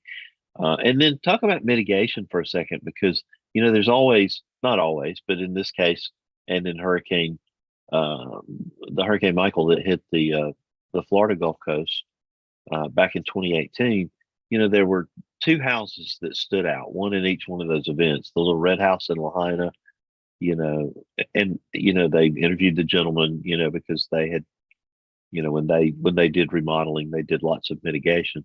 There was a house in Mexico Beach that stood out. There was a house in Hurricane Ike on the Bolivar Peninsula that stood out. It was because those homes were fortified. Talk about the aspect of mitigation and how that relates into the process. Yeah, I saw a couple of articles recently about those sort of things. And I think the point that I remembered was that people weren't necessarily doing those mitigation actions for that specific hazard. It was just, either happened to be a decision that they made, or it was for a different hazard, and it just happened to work for that particular hazard as well. So I think if you can have your mitigation action advice available when people are doing remodeling, then that could be a potential, good thing to do, because people are spending the money to do it anyway. And understanding that we've got to also think about that multi-hazard approach, so if you're changing the roof tiles or the vegetation around the drip line of your house or whatever for one hazard, how's that working for another hazard as well? If people are that keen to make remodeling decisions based on hazards. I know it's our world, but it's not everybody's world, is it? But yeah, I think having those kind of actions that people can take under multiple hazards is something that we really need to focus on a little bit more. I know the example really is if you have tornado advice to, go in a ditch, and then you've also got flash flooding that's don't go in the ditch, So it's looking at what are those mitigation actions people can take that work for multiple hazards. I think it's something that needs a lot more work in investigating, and I'm hoping someone in the US is doing that and we can learn from it. But within a peril, like within weather, across the different weather hazards, but also between the perils, if something for volcanoes and weather works well, then great, but just getting into that mindset a little bit more would be helpful. You're on mute, Bill. I had to have my cough button on most of the night tonight. Kim mentioned it earlier, and you said the same thing, basically, that an impact-based warning eventually just, kills itself in effect as we get better and better. Is crowdsourcing something that you've looked at in terms of studying behavior? Yeah, so we, as part of the World Meteorological Organization, World Weather Research Program, High Impact Weather Project, we have a crowdsourcing initiative that has been looking at how we can use citizen science to inform weather, warnings and actions like that. And as sort of in alignment with that, at GNS Science, my team is working to develop crowdsourcing for hazard observations and impact observations across all of our perils.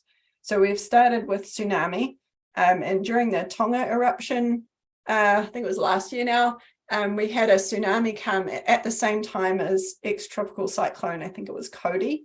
And so we had all sorts of storm surge and waves going on, and it affected areas around the kind of the northeastern side of New Zealand and the North Island. And so we collected their observations of what they saw, what the impacts were. And then at the moment, like at this stage, it was just coming into reports that we can get out as possible. But we're working towards having that in a live way so that people can report immediately what they've seen and what the impacts are, to help build situational awareness for emergency managers as well as for scientists. And that's been quite effective so far. We had a earthquake during the Taupo unrest at the supervolcano and the giant lake there. And the earthquake caused slumping, which caused a tsunami. So for the first time ever, we had the tsunami, landslide, earthquake, and volcano team responding to one event, all at my little own hometown of Taupo. But we collected people's observations. It's only a small town, there's 20,000 people who live there. But we got enough observations to show where around the lake were these different multi-hazard phenomena, observed, so that we could then send the science teams out to the right areas and highlight, an area on the opposite side of the lake that had some landslides and that kind of thing. So we're definitely working in this space, but we're trying to do it in a really robust way where we've got the data management practices and the ethics sorted, and the scientists are happy, the emergency managers are happy, the government's happy. It's quite the process, but it's going to be really good, I think, once we've got it hopefully live all the time to help us pick up on events that we didn't even know about. Like if you have a tsunami on a little bay because it was a landslide or something like that, it could alert us to that without setting off any tsunami gauges, because they're just not in the right position. And so kind of using our team of 5 million to help us spot these hazards and also get a greater understanding of what the impacts might be. But of course, getting impact reports is a lot more difficult ethically, and also getting photos is difficult. So we're trying to use some AI to vet the photos first so that we're not exposed to traumatic images in our processing of them, and the usual difficulties of funding and continuity and who's actually sorting it at the time in the event when there's only 5 of us and we're all busy trying to actually produce forecasts and things like that. So, but yeah, there's lots of progress in this space, and I think it's super exciting that we can empower our New Zealanders to contribute to science and to the response, and people love it. They love being part of it and helping out. And so I think there's great potential there. Dr. Potter, have you done any work into understanding whether impact-based warnings are more effective than hazard-based warnings? Are there any real trends there that you can see, or any? I'm sure there's a lot to still be studied, but are you discovering anything that's helpful in whether these are effective or not? Yeah, in 2018, I published a paper on the effectiveness of impact-based warnings in terms of changing people's risk perceptions and their actions. So we conducted a hypothetical survey, showing a hypothetical storm event using a survey of public participants, where half the people got an impact-based warning and half got a traditional hazard warning for a storm, like a windstorm event. And we tested against which warning they got compared to what their risk perceptions and actions were, intended actions. So we found that people who received the impact-based warning were more likely to have a greater understanding of what the impacts would be, and their levels of threat and concern were also higher. than the people who receive the traditional warning. So that's good news for impact-based warnings. It shows that it is effective in terms of risk perceptions. Now, when it came to their intended actions, the results were less clear. There were pretty much no significant results showing that people who received the impact-based warnings were more likely to act. Now, this is somewhat troubling for me when we're pushing towards impact-based warnings. However, there was also no harm in getting it, so at best it might help some people. But the result, how that sits within the world's literature on this, is that roughly half the papers out there say that there were positive effects from impact-based warnings, and the other half show no significant difference. So it's an area that definitely needs some more research. I've got a draft paper based on a real-world event. When I looked at the same thing, it was actually for the same area using pretty much the same, like a real weather storm that occurred. And that I think the results show that there is a significant difference, and impact-based warnings were better.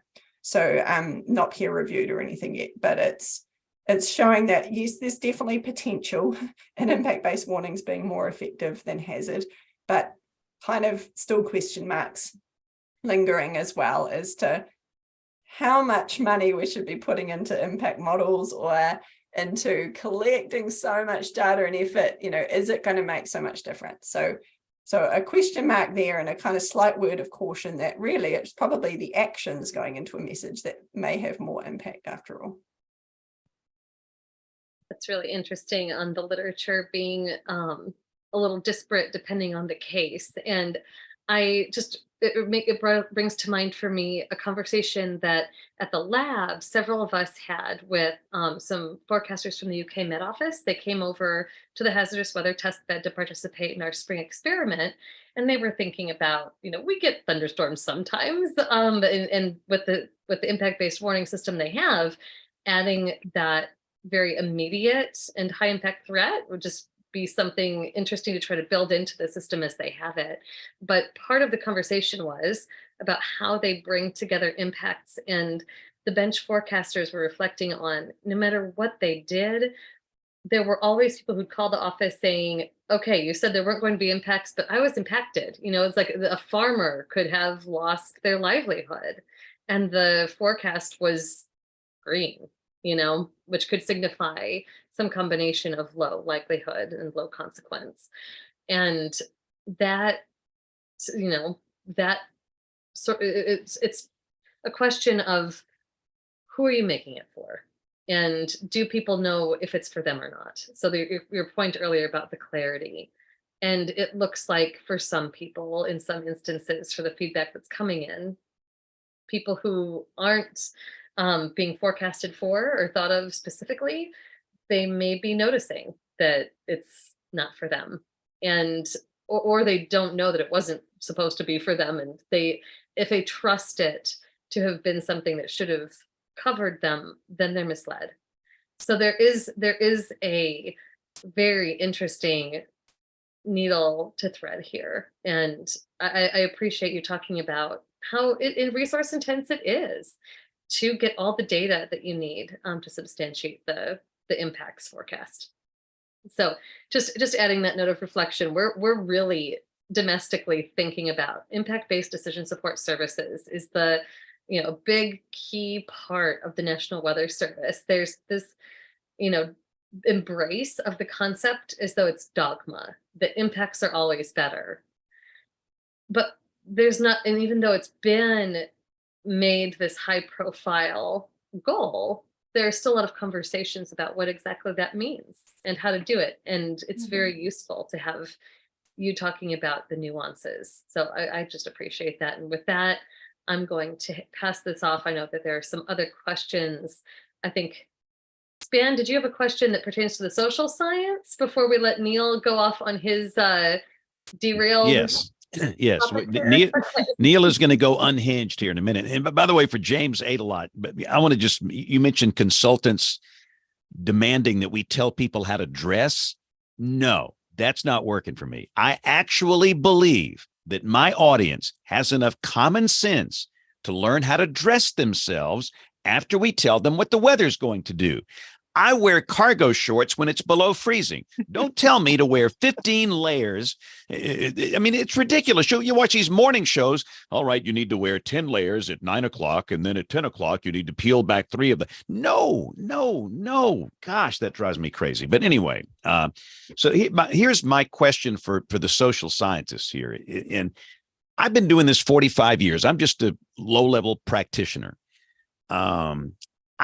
I have not seen this level of hyperbole when it comes to weather in all these years, especially in the last 6 months. It's, in my opinion, out of control. And I think it's driven by the desire for page views, clicks, likes, social media engagement, television ratings. The more outrageous you make these events out to be, the thought is that more people will watch. Let me do a quick screen share here, and let me show you a graphic. This was, let me see here if I can find. I got so many things open. You know, somebody said had a caption of 42 million people affected in Southern California, and the whole population of California. Yes, there it is. There you go. That's my point. Mine. Every weather event now, it's unprecedented. There are 87 gazillion people in the path. It's struck without warning, and the worst is yet to come. It's like it doesn't matter. Truth doesn't matter. So James nailed it. What's wrong with this graphic? There's only 40 million people in the whole state of California, I think. That's correct. 39. So for those listening on the podcast side, it says tropical storm warnings are in effect for more than 42 million Americans in Southern California. But the entire state, the population is like 39.5 million. It's just like facts don't matter anymore. I have seen television mets, and I'm not blaming them. I would imagine it's pressure from the high ups where they will declare a heat emergency with temperatures below average. And in my opinion, people are getting sick of it. They're just getting sick of it, and they're not going to listen when there really is a weather emergency, when there is something that could kill them, and they need to listen to us. So my question to my brilliant social science friends, am I wrong, or is there too much hype in the world today? Yeah, well, I think you're right. You know, if we do continue to hype up things that don't end up having great impacts, then you do start to get a bit of a warning fatigue type of situation. Takes quite a bit, I think, to get warning fatigue. But I'm trying to think, the studies that I'm aware of really did occur when you've had multiple hurricanes coming one after the other. So they're legit threats, you know, and people actually have to respond to them in some way. But if you're just really getting these hyped up events, like if they don't actually end up having impacts, then you probably do run the risk of losing trust in the weather warning system, and then that moves forward to probably a less degree of response, so that you might have more impacts further down the line. So I think we do need to be mindful of that and not basically overblowing it, trying to stay as truthful as we can. But you know, if it's going to be difficult, isn't it? Because if you've got something like impact-based warnings, and the state of California has 39 million people, and 2 of them are expecting catastrophic impacts, you know, they should be warned about that, and they should probably be told that it's going to be catastrophic for them. But how do you don't really do that on mass media, do you? And so it's going to be all about how the warning's delivered, what it's going to say, who gets it, and how on earth are we going to know that it's those 2 particular people that are going to have the catastrophic effects on them. So I think we're going to get a little bit more intelligent about how we understand that kind of thing through perhaps digital footprints, AI. No, all right. Sorry, Neil, I'll let Neil pick it up, but goodness, and I could go on and on about this. I wish I could pull it up so I could screen share it. 5 hurricanes have developed in the Atlantic Basin. The United States needs to be on alert now. This could be the mother of all hurricane outbreaks. And half these things are junk. They're garbage systems out in the middle of nowhere that might last for a day or two. And it is absolutely out of control. And the problem is, it's not just some 15-year-old kid sitting in his mom's basement. These are national media outlets that allegedly are credible. And goodness, in my opinion, they're losing their credibility. So Neil, you take it before my head explodes. I mean, I couldn't agree more. I'm, you know, how I feel about social media, and I've only got, I think, what, 3 more weeks to verify whether or not that category 6 hits the Carolinas. Oh yeah, that was a good one. So I've got a question about volcanic gases, but I'm going to start out from some, I guess, background of rip currents, which I'm sure you're probably familiar with rip currents down there as well. We have a lot of fatalities here, particularly on the east coast of the US with rip currents, and they're by and large from tourists. They're not usually the locals who tend to understand the conditions, know what to do. And I'm asking that from the context of a situation. I had a friend that was in a country hiking around, visiting a volcano. And I guess the wind was blowing a certain direction, and they inhaled some gas, and the effects weren't felt for like a day or two, but they got pretty sick. And eventually sort of figured out that must have been what it was, because there was, I think, a couple people in the group and they all ended up having the same symptoms. But they said there was no information about this risk or any signs or warnings. And of course, they weren't from there. They were from an area where we don't have any volcanoes.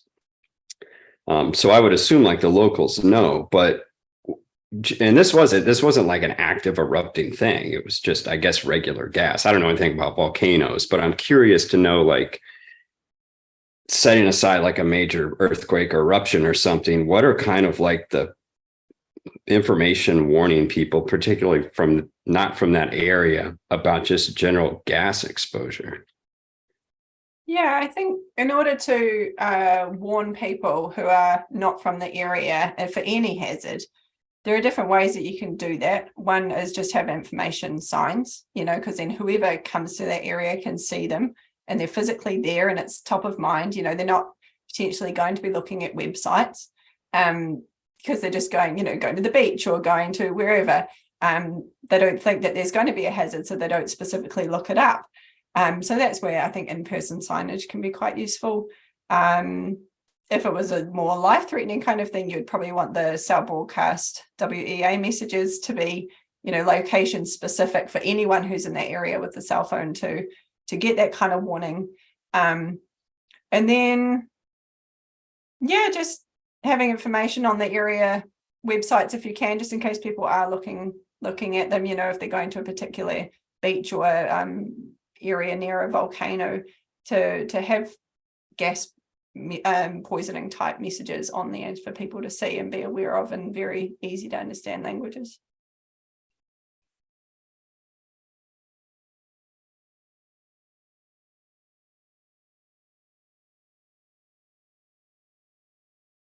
All right. Who wants to say anything else? Ask any more questions? I probably had another dozen. One thing I did want to ask you, Dr. Potter, was about warning fatigue. I think Neil was sort of referring to that indirectly a little bit at the beginning of the conversation tonight. Talk about warning fatigue as an issue. Yeah. So there's some research that's been done on that in wildfires in Australia by Brenda Mackey, and I think she found that if you have wildfire warnings at the start of the fire season, people are going to follow them even if there's multiple warnings. And then it's more towards the end of this fire season, several months later, that you start getting that warning fatigue coming in. So it sort of shows that it depends on the context as to whether or not you're going to get that warning fatigue, or basically cry wolf syndrome. But some research in the US on the hurricanes showed that people are still likely to respond, even if there are multiple warnings, because they understand that the threat is still high. And so even if they get annoyed or they say, this is rubbish to the warning agencies, as long as they think the threat is high to them, then they're likely to respond, because they don't want to take that risk, And it's always going to come back to all the other things that are going on in their lives as well. Whether it's you can't afford to respond, or you might lose your job if you evacuate, or you can't leave your pets or your elderly parents, or all sorts of things come into it. But generally speaking, morning fatigue shouldn't be too much of an issue as long as the threat is actually still there. It's probably those situations where the threat's being overblown perhaps, and there is repeatedly nothing happening, then that might become more of an issue. I think that's a really interesting interpretation, and I'm curious if Brenda specified this in her work, but you use the phrase you mentioned that it's basically like this fatigue that happens after multiple events. Could it be that by the end of a season, people are actually getting better calibrated to the risk? So you said, well, if the likelihood is actually quite high, then we don't observe this. So what that leads me to believe is that people are observing and they're seeing, that early on in the season, maybe they are fearful of the hazard. There's a lot of ambiguity with it. They have to go through the whole process again of remembering how to respond to something like that. But then over successive events, they may learn, well, first of all, I know how to adapt. I know what I'm doing.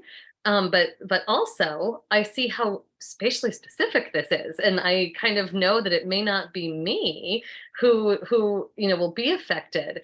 And in that respect, then they would have a correct assessment of the underlying lower probability, and they're actually becoming calibrated to the risk that they face. So should we think about changing the way that we say this, that with successive events that people are getting complacent or are getting, that there's this cry wolf syndrome or something? Is it actually something that's fairly positive, that people are just coming to a very rational adaptation to the risks that they face over successive events? I think that's kind of an interesting way of thinking about it. I reckon it depends on whether it's a spatially confined hazard or not. So if it's a flood, for example, and you live on the side of a valley and you know what floods are likely to get up to your area or not, that would be positive and okay, I think, because people were understanding more about how it might impact them and their roads and their infrastructure.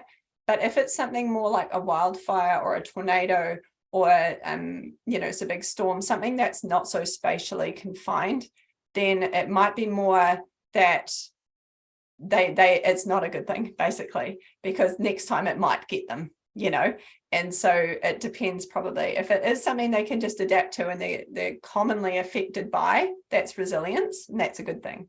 But if it's just chance that they haven't been impacted yet and they still become complacent, not such a good thing.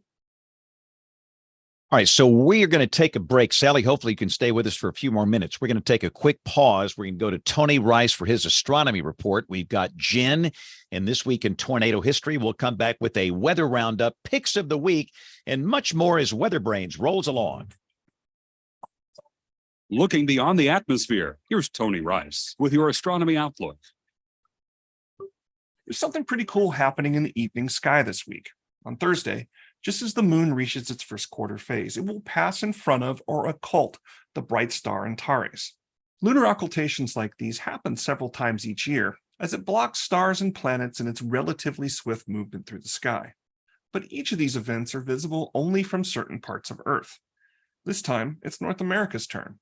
The start of this event, as Antares slips behind the moon, will be visible from a triangle extending from the Great Lakes down into eastern North Carolina and on to portions of New Mexico. This is a particularly cool disappearance because it will happen behind the unlit portion of the first quarter moon, making it look like the star simply turns off. Antares will then reappear about 45 minutes later, and that's going to be visible from a triangle that shifts westward by about a state or two as the Earth continues to rotate. For exact times for your location and a more accurate map of where this can be seen, visit inthesky.org, or you can go directly to the page that describes this at tinyurl.com/Antares, that's ANTARES, 2023-0824. That's your astronomy outlook. Follow me at RTP Hokie for more spacey stuff like this. This week in tornado history, August 21st, 1883, at least 3 significant tornadoes struck the upper Midwest, and one of these came to be known as the Rochester tornado. Tornadoes are naturally destructive, and that is typically a focus when discussing any such event. Yet when the infamous Rochester tornado is brought up, it is nearly always relating to the opposite, the creation of something wonderful. We have a detailed premium summary at tornadotalk.com about this event, and we remember those who suffered in this terrible disaster and also how the Mayo Clinic was born from the wreckage of Rochester. The twister tracked 25 miles through Dodge and Olmsted counties. There were 37 fatalities and 200 injuries. The rating given was F5. A total of 26 properties were found to have sustained some form of damage within Dodge County. On approach to the Rochester area in Olmsted County, the tornado was described as a black cone-shaped funnel from which smaller cones originated, showing the multi-vortex structure of the storm. The max intensity was reached at North Rochester. This part of the area consisted of poorer working-class neighborhoods and is where all the fatalities directly within the town occurred, as a narrow swath of probable F5 damage tore the community apart. The town had no hospital, no permanent set place to treat the wounded. The best they had was the convent of the Sisters of St. Francis, overseen by Mother Alfred. And they had 3 medical professionals who lived in the town. Those 3 would be Dr. William W. Mayo and his sons William, who was also a doctor, and Charles, a medical student. 40 injured were laid down on the parlor floor of the convent until cots could be found, and the rest of the injured that night stayed in various homes and offices. Bodies that were recovered were laid out in a hotel. This crisis sparked an idea in the mind of Mother Alfred, and she brought that idea to Dr. Mayo and obtained his approval. She spent the next 4 years undertaking a rigorous campaign raising money for a hospital. And once that portion was completed, Dr. Mayo and his sons pooled their knowledge to plan out the construction of the building. Dr. Mayo stating, quote, "The hospital must be the best and most modern that means allowed." Finally, the hospital, originally called St. Mary's, opened on September 30th, 1889, a little over 6 years after the disaster. When the weather ball is red, warmer weather is ahead. When the weather ball is white, colder weather is in sight. When the weather ball is green, no change in the weather is foreseen. When colors blink by night or day, precipitation's on the way. So we're doing the show on Monday, the 21st of August, 2023. And obviously we have 2 issues when it comes to current weather. First is the heat dome. Rick Smith, we're putting you in charge of this thing. When's it getting out of here?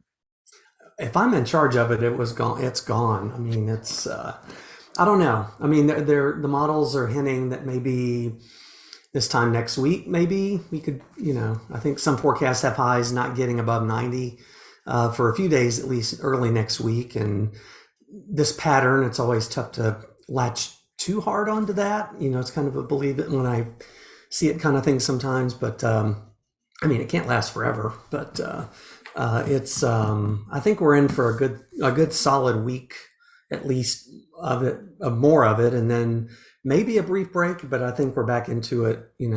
Maybe not to this level. We've been setting records. Wichita Falls has had highs over 118 out of the 20 days this month, and tied all-time record highs of 113 twice, and it's a significant heat event, and yeah, it's not going anywhere anytime soon, sadly. Well, it's butt ugly. It's bad. I mean, and what's amazing to me in the core of this thing, I guess it's over James ate a lot. The 500 millibar heights are 6,000 meters or higher. James, it's your fault. We'll blame it on you. Yeah, we might as well. I spoke too soon. I think Miami has at least gotten their deposit back on their heat index capital of Oklahoma billboard, because Jay, just down the road, it has been QA'd by Mesonet, heat index of 127 at 127 point something. So they're the new champion, just 1 hour after Miami set the heat index record for the state. So goodness. So Kim, what do you tell the high school football coaches that start playing this week? Well, it's a good thing that they pray before their games. I mean, I don't know what to tell you. They're unlikely to change their behaviors given the impacts forecast, because they have a high opportunity cost, at least a perceived high opportunity cost. It's going to just be rough, and I really, really hope that everyone who does have their teams out there is as safe as possible. because part of the challenge with this, it's we hear these extremely high temperatures during daytime hours, but the persistence into the night is where a lot of the difficulty arises for most living things, and that goes for our plants and also our humans. And so they just can't, even if they're evening games, they just can't count on it being okay. Even if, the sun not beating down on people will help, but it almost makes me more worried because it can be more sneaky, the effect of that heat. I would just tell everybody to be very, very aware and be very careful with your kids. A lot of the schools here have pushed the games back 1 hour. And I guess that'll help, but I'm not so sure, it's going to solve the problem. So, it's clearly rough. But let's shift to hurricanes. We'll go to Dr. Neil Jacobs. Neil, we got TD9 that might become Harold. I think that's the next one. Isn't Harold Brooks excited about this, Kim? I mean, it's named after Harold Brooks, finally. Excited could be one thing he's feeling. Yeah, among others. I guess it just depends on what it does. But it's coming into South Texas. But Neil, what are your thoughts about all the activity in the eastern part of the basin? It had to happen with the sea surface temperatures that high, but the westerly shear is still there. So I think you're going to see a lot of these depressions struggle to really, gain a lot of outflow and maintain themselves. I think 9 probably makes it at least to some type of name, but the clock's going to run out on it before it's over land. Franklin looks like it's going to probably make it through a break in the westerlies and head north and gain some strength. I guess Gert is on the way out, and the other 2 depressions, the models are kind of meh on. It's really hard for them to get any kind of development when there's really no areas of low shear to get underneath. Gert and Emily, those were just junk systems. They lasted for 6 hours a day, and they're here today, gone tomorrow. We hardly knew ye. But yeah, we'll see. We got a long way to go, but where we are, the central Gulf Coast, things look pretty quiet for a while. So Sally, how's the winter so far in New Zealand?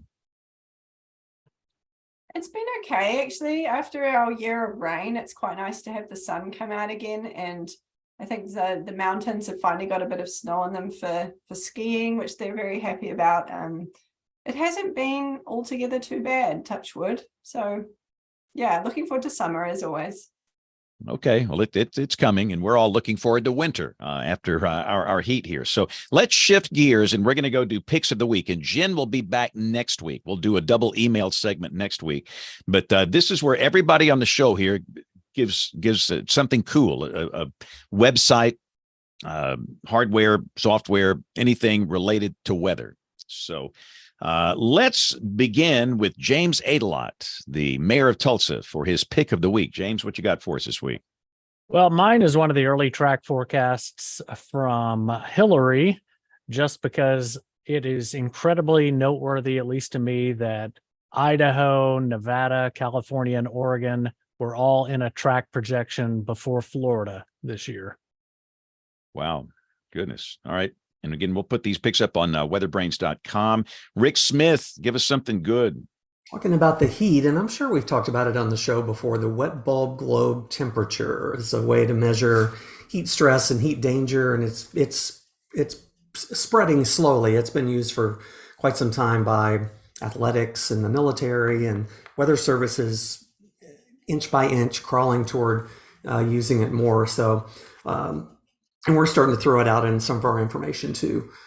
So I shared, it's just a handout that the Oklahoma Mesonet produced. They do have that, the wet bulb globe temperature on their website, and just trying to get people more acclimated to it. So this is a handout that explains it, kind of gives the thresholds, one version of thresholds that people could use to be safe. We talked about athletics. We talked about high school football, band.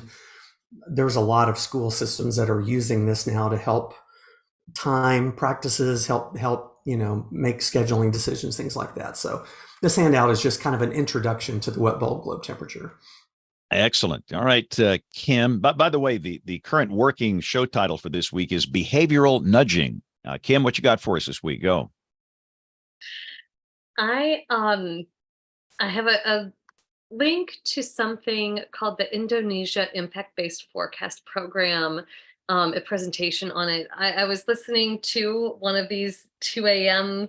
things that Sally was running with the high impact program from WMO, high impact weather program. And it was incredibly interesting just how many countries are embracing this paradigm. And I was I was just shocked. I was so impressed by what Indonesia of all places was doing. And I think we hear this and we think that's so complicated. How could we move in a direction like that? And I found it motivating. If Indonesia can do it, certainly we can figure out how to make it work for us too. You would think so. All right, very good. And let's see, Neil, what's your pick of the week? Go. Well, so today is marks, I guess, the 6th flyby for the Parker Solar Probe, as close as it'll get to Venus. And my pick of the week is a website from Johns Hopkins Applied Physics Lab called the Parker Solar Probe Science Gateway. And you can go on the website and look at all the different previous passes where it's collected data, and they've got a cool way to display a lot of different data and information that the Parker Solar Probe collects. And I should say one of the rocket launches I was fortunate enough to go see when I was at NOAA. I took my kids there, and it was that to get it into that orbit at the speeds that it flies was probably one of the most powerful rockets I think I've ever experienced. And it was a nighttime launch, which made it extra cool. Now, those are way too cool. Excellent. Great pick. And by the way, my pick, it's a piece from NOAA's climate site about the climatology of tropical systems in Southern California, which is interesting. It's a very interesting read on, what happened this time and what's happened back in the past. And looks like Bill Murray had to hang up on us. And again, if you're just joining us late here, Bill's got all kind of problems. Number one, the guy's got COVID. Number two, he ate a bunch of Indian food in a hurry, which can create its own problems. And then number three, his air conditioner is out. So between those three things, Bill had to cut ties here. So Sally, we have stalled long enough. So we're going to let you give us an amazing pick of the week. So go. Okay, I don't know if it's a pick of the week, but I just wanted to highlight a book that we wrote last year, and it's edited by Brian Golding, who's my co-lead of the High Impact Weather Project. And it's called Towards the Perfect Weather Warning, Bridging Disciplinary Gaps Through Partnership and Communication. And that's an open access book. And if you're interested in any of the things that I've been talking about today, a lot of it is written down in that book. So feel free to go through and have a look and learn a little bit more about how the different disciplines can engage with each other and partner across the value chain and work better together. So have a look at that. Awesome. And I got one more quick question because we have to wrap this up in a second. But how does, in the dissemination process of severe weather warnings, what are your thoughts on social media? I'm very curious. That's this 800-pound monster. None of us have trained in it in college. It just kind of happened. And now the world lives on their phone, and they're on Facebook, and they're on X, and they're on Threads, and they're on TikTok. What are your thoughts on using social media to reach the masses, and how do we do that effectively? Yeah, of course, we've got to use it. That's the way that most people get their information these days. And I think one of the key things is going to be ensuring we hire younger people who are aware of what's coming and going and what age groups, look at which platform, and so that we can make sure we're using them effectively. Yeah, it's I don't know. It's just a mystery. And one more selfish personal note here. James Adelite and myself, we deal with tornadoes, and that's kind of what we do. So if you have any unique wisdom for us, let us know. Okay. We got Kim on the show, who's always keeping us straight. But if you have any thoughts too, let us know, because as I'm telling you, I just know that we've got a lot of work to do. And I know how much we don't understand about communication, how much we don't understand about human behavior. And I guess Saturday, it just kind of hit me. We did a joint book signing with Ari Hallmark. Ari just graduated from high school in May. On April 27, 2011, she was at home with her parents, 2 grandparents, and a cousin. All those family members were killed. Ari survived. Everybody was lofted, and she was 6 years old at the time. And I've talked with her over the years, but I really got to spend some good time with her Saturday, and I just see the pain that's still in her eyes. And we've had too much loss of life on my watch, and we just have to fix that. And we have to take an interdisciplinary approach beyond physical science, and it's got to involve the social science. Brilliant minds like you and Kim here. So thank you for your work. And Sally, if anybody wants to learn more about you or follow you, or you on social media, just plug away. This is your chance to plug anything you want to plug. Go. Okay. Yep. I'm on Twitter, or also known as X now, I guess, at Sally H. Potter. And yeah, I'm on LinkedIn. Just feel free to get in touch. I'm more than happy to chat at any time. Thank you very much for having me. I've had such a great time on here. Well, thank you. You've given us a lot of time, and we appreciate that. And normally this is where Bill Murray would go through and promote the guests in following weeks. And again, he had to go because of all of the situations there. But anyway, for those that are new here, we are typically on the air every Monday night at 8 o'clock Eastern, 7 o'clock Central. And we're live on the WeatherBrains YouTube channel, youtube.com/WeatherBrains. But we know that most of you listen to the audio podcast. So if you want to get in touch with us, you can do that. The best way to do that is email. And the email address for us, it is email@weatherbrains.com. Jen Naramore she's off this week. She'll be back next week. We'll do a double email segment. So let us hear from you. And on behalf of the entire WeatherBrains crew, I'm James Spann. Thanks for listening. Have a great week and God bless.